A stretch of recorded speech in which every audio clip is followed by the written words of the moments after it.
We start on the Emerald Island of Inisherin in Ireland, where a nice but simple bloke called Porridge, Porrick, walks over to his best mate's house. But turns out this column fella don't want to go to the pub with this Celtic loser and would rather sit inside smoking and staring at his walls.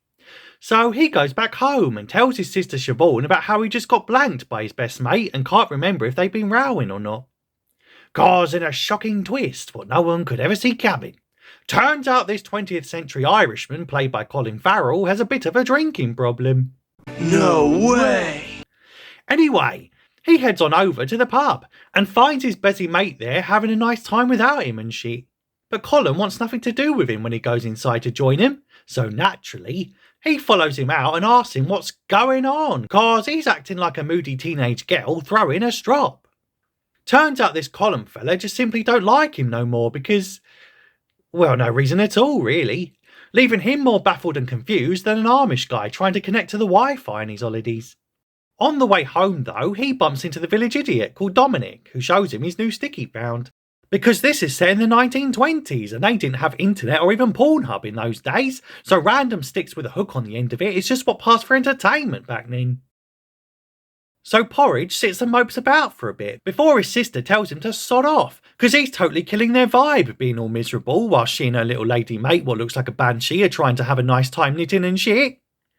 So naturally, he steals a bottle of booze from a naked fella before getting drunk on top of a small wall beside the local Egypt, who asks if he's ever seen his sister with no clothes on. And before he can say, nah, because I can't really afford her OnlyFans, he changes the subject and goes back to brooding about why his mate don't want to be around him no more. So the next morning he goes to see him again and tries to make small talk about how good his fiddling is, and also how crazy it is that the month of March has now changed to April. And this column guy just looks like he wants to top himself listening to this geezer's inane drivel, which is exactly how I feel whenever Keir Starmer appears on my TV. Later, his sister whines about being lonely, but he says she's got him, before unironically leaving her all alone in the middle of their empty house. Back in the pub, he tries to sit with Colin, but he says he don't want to have a stinking drink with him, because he's got better things to do with his time, like learning more songs on the fiddle and staring at walls and shit.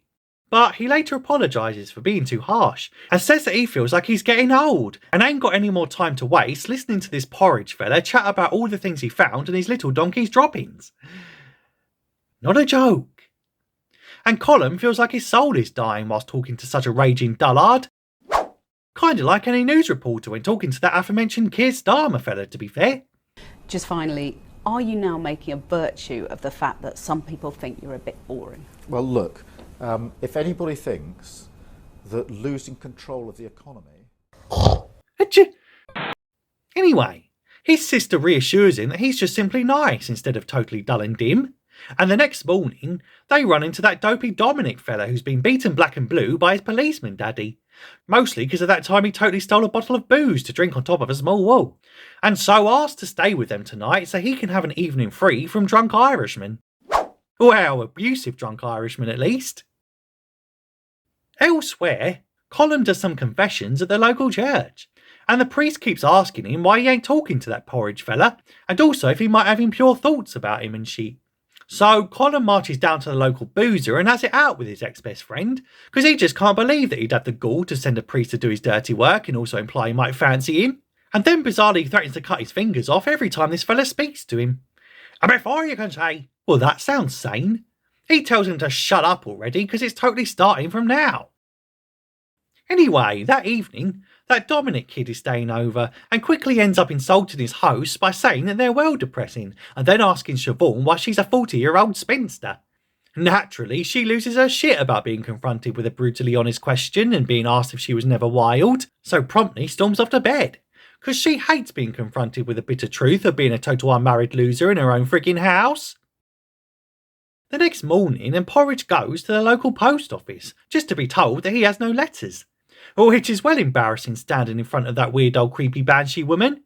And after the copper comes in, taunting Porridge about how much of a loser he is because he has no news, he then reveals how that Dominic kid is staying with them because his policeman daddy keeps doing a Joe Jackson and smacking his kid up till he changes colours. Whoa, now that's news.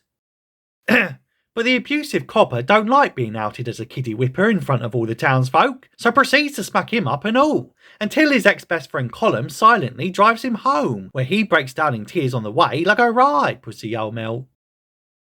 Later that evening, and Porridge gets drunk again, and confronts both Colum and the copper in the pub, calling his ex-BFF a pudgy fiddle player and shit, and telling him he used to be nice, but now he's just a big fat meanie. But Colum says no one will remember niceness in the course of history, hence why he's learning how to write songs on a fiddle so that he can totally leave a legacy behind. And Porridge just can't believe that he'd rather be friends with a local filth who not only beats his kid but apparently fiddles with him too.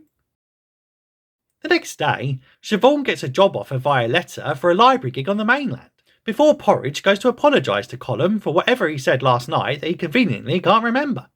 But Colum asks why he can't just sod off and leave him alone already. Cause he's had enough of sitting at home staring at walls and now just wants to stand outside staring at the sky.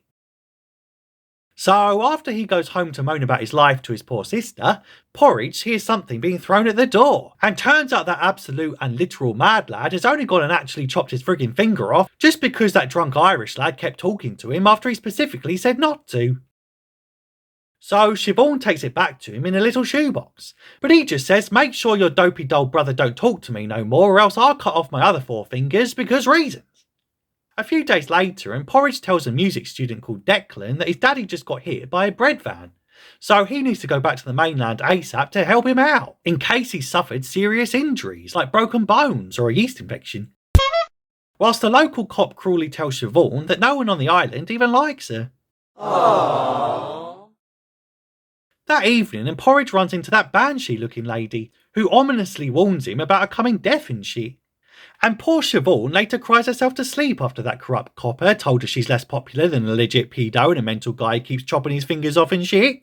And to be fair, poor Porridge ain't faring much better, because now even Dominic falls out with him after he tells him that he lied to that music student about his injured daddy just to get him off the island. And all because he was becoming super jealous about this rando getting a little too friendly with his ex-best friend. Naturally, Dominic reckons that he's just as mean as the rest of them and now wants nothing to do with him. A little later, and said Dominic fella meets up with Siobhan, who's randomly waving to that little old banshee lady across the lake, and he hilariously reckons that since they both call little old ladies ghouls that they totally have a lot in common. So naturally, he shoots his shot and asks her to fall in love with him, but she don't want to go out with a grubby little weirdo in a shit hat who can't even stand up to his own daddy. So he takes the L on the chin and shuffles off like a right cack. Elsewhere, Porridge walks in on that Colum fella dancing with his dog for some reason, and promptly sits down to give him a good slagging, before Colum starts chatting about how banshees don't scream to warn about bad things anymore, but instead just sit back and watch things in amusement. Kinda like that creepy old lady what keeps appearing around town. Before Porridge eagerly heads off to the pub to get the beers in after he hilariously misinterprets Colum's hints to get the F out already. Naturally, he gets stood up worse than my mate Dave when he got catfished by a Cardi B looky-likey after apparently wooing her on Instagram for 3 months. Before his sister bursts in and tells him that she's totally leaving, because being a random librarian on the mainland of Ireland is 10 times better than staying here and listening to boring blokes be boring and also having to live with a pair of donkeys and shit. Meanwhile, Colum has a complete mental breakdown and proceeds to throw a bunch of sausages at his door, whilst Porridge is out here complaining about having to do his own cooking now his sister's leaving him to go look after some books across the sea, and she packs her bags and leaves straight away after they realise they weren't sausages flung at their door, but in fact the other 4 of Colum's fingers. And poor Porridge is soon beside himself with grief and rage when he finds his little donkey dead, just because she made the same mistake that I did and thought there were tasty sausages lying about and shit.